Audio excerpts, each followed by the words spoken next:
Hello and welcome back to Inquisitor Martyr. Last time we started section 4 of the invasion, and this is my second take of this video because my recording software glitched out, and I learned something new you might be interested in. If you abandon a mission, you restart the entire section. Because last episode we went through 2, I was on the third one, my recording software glitched, I had to quit the mission to fix everything because I had to restart my PlayStation. And the game's like, oh hey, start from the beginning. So I had to redo those 2 missions lightning quick. Yeah, that was an interesting little experience. Also, I ended up getting this main implant last episode. I rerolled the top stat, so it's the chance to cause bleeding on critical hit, because I wanted the 25 loot bonus. And I'll be damned if I'm going to use any Berserk token stuff. I've only found, 2 items now that have generated tokens. But let's actually jump into the mission.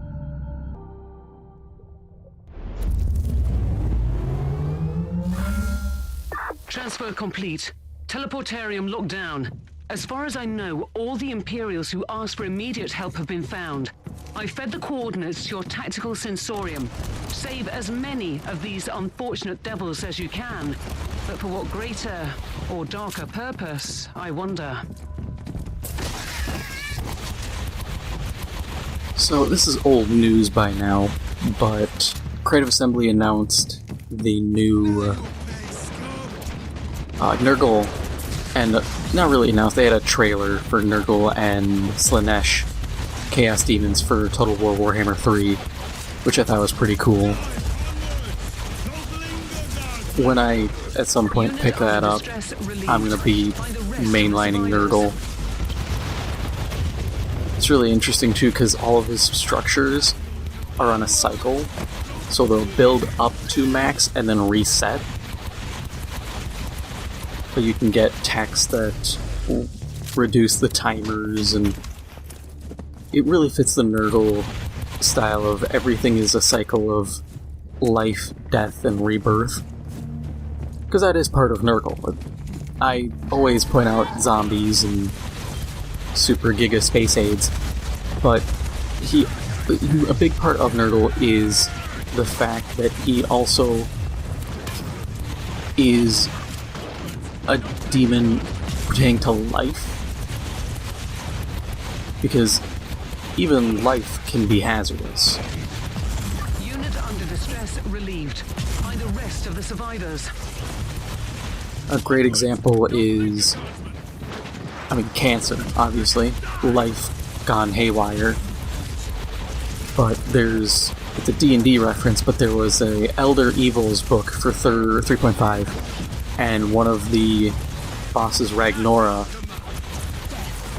would cause effectively so much fecundity and life that creatures would start swelling with positive energy and exploding. And while Nurgle doesn't exactly operate under that, the idea of he creates life that becomes aberrant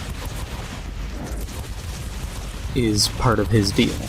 I wish it was leaned into more. I think it's a very interesting aspect. Plagues are cool and stuff, but I really think that aberration side is very untouched and very interesting.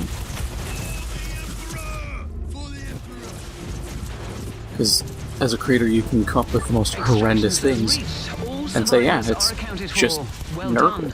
Stand by for retrieval. Loading. I will say the one thing that worries me about Warhammer 3 is they made Ogre Kingdoms the pre-order DLC.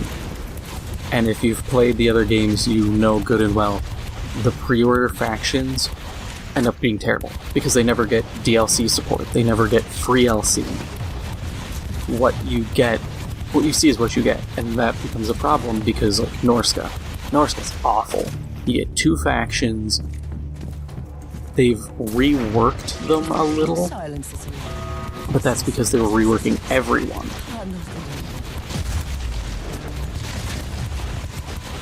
And it just worries me because it's like, I think Ogre Kingdom would be really fun, but I don't want them to suck.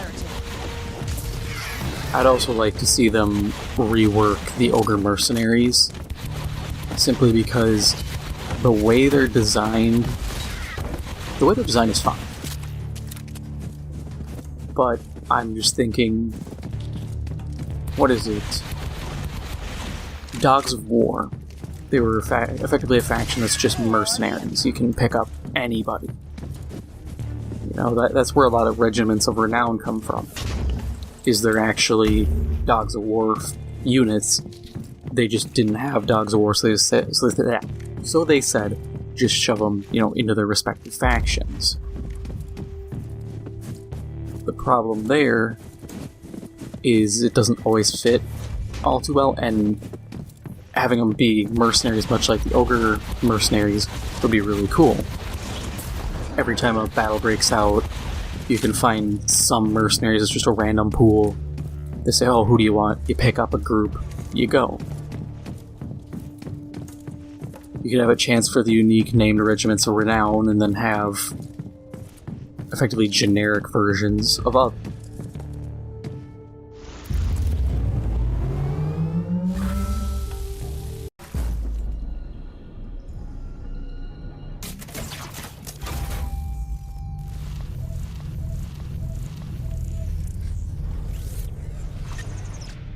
That's actually a really good Death Cult Blade. Single target, one hit kills. One hit kills, okay. Scratch that, it kinda sucks. Signum of Stride. Might be worth it.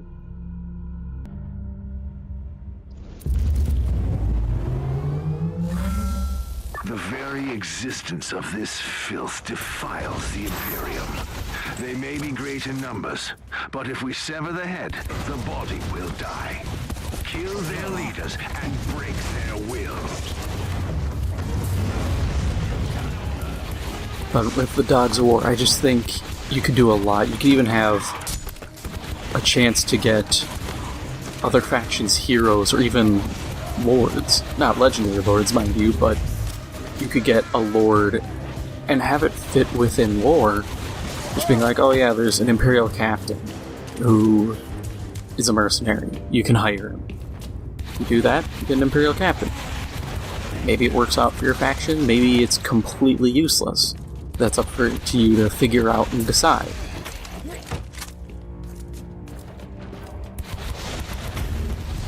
I just think it'd be really cool.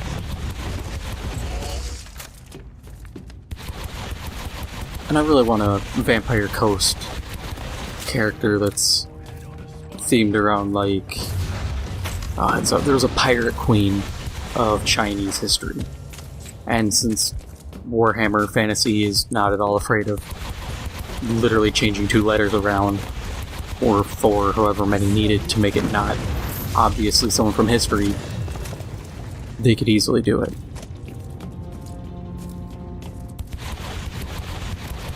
And they could introduce that, and that'd be cool.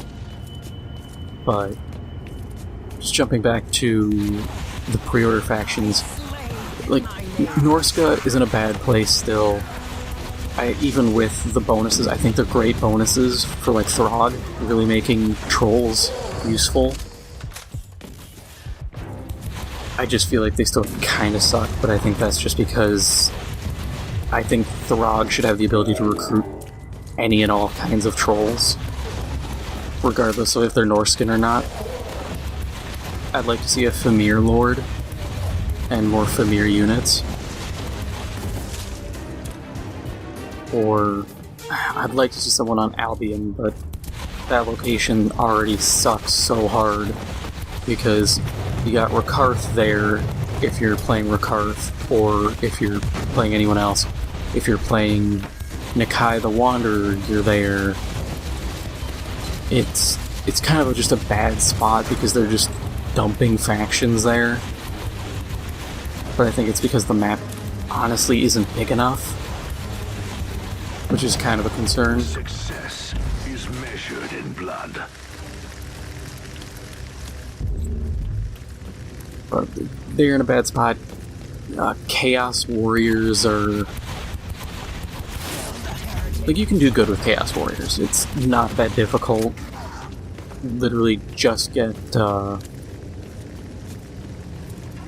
what's his name? Kolek Suneater.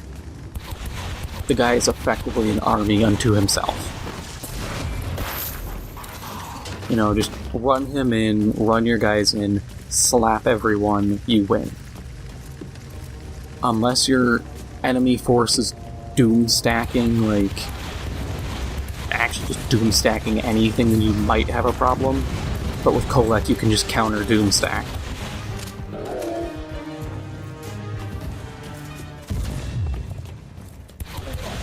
So, him, it's easy. The one I think that really struggles is... oh, God, what's his name? The Slaaneshi one. Pretty boy, I can't remember his name. I never use him just because I think he's useless. I think there was a mod that made it so you could set up certain encampments and you could recruit like cultists, and I feel that's where that guy really stood out as being a viable lord. But since it's not an official thing, I don't even think that's SFO either. I think that was just a separate Chaos mod. But that was like the only time he was viable, I think. You're better off just using Archaeon.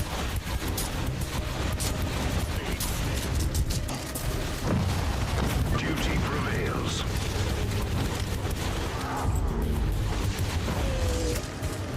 But I just worry that Ogre Kingdoms are going to suffer the same fate and be meh at best. Which really sucks, because I think they'll be cool. They should be high damage, low unit pool. Or like, low model size. Or model count, I guess, if we're being specific. Since they're all ogres. And I think that'd be really fun. I do wonder, because they're going to have to add a lot of factions to fill out that world. Depending on how much they show, the more I think about it. Because Cathay's in one spot, you have to probably include Ind to some degree. So you're going to have some Beastmen there, maybe move some Skaven around. You can add factions from the old world as new lords. Teleport beacon in range. They effectively have to, if we're being real. Otherwise, that area is going to be very barren. Loading. I really hope they add Nippon, because I will, between Nurgle and potentially Samurais, that's all I'd play. And if they add a new Vampire Coast. I love Vampire Coast. I like pirates, and mechanically I think they're very straightforward, and they're fun. You know, if I really want to, I can just sail wherever and be like, yep, this is my home now. As opposed to playing literally anyone else, where you're kind of stuck in a set progression.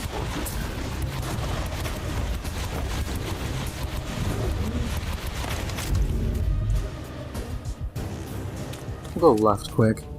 Hey, chest!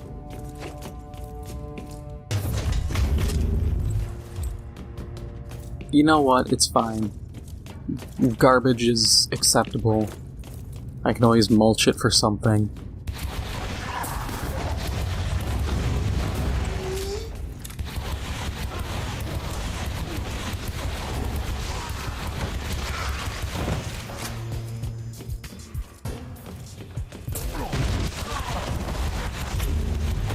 I do wonder how...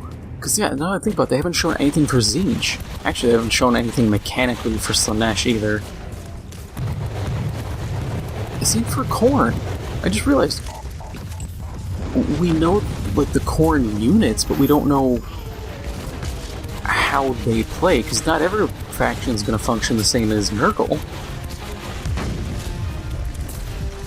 And if they're going to make his structures that different, I want to know how everybody else is, because part of Nurgle's thing too is none of his units come in fully healed.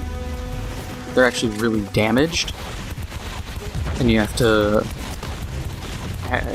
build them up effectively.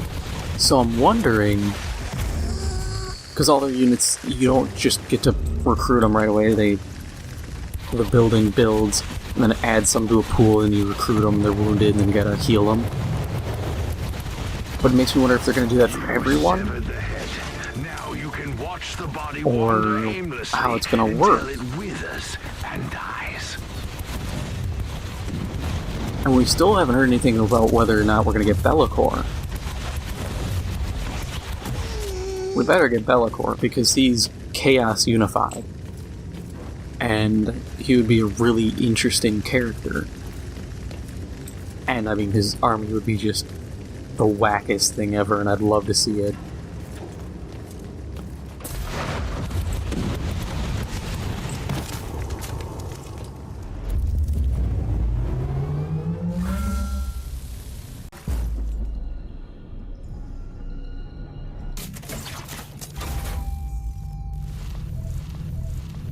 Okay, shard. Everything else is junk, whatever. So, that is all for now. If you enjoyed this episode, make sure to hit the like button, it helps out the channel a lot. If you haven't already, make sure to hit the subscribe button. Thank you for watching, and I'll see you in the next one.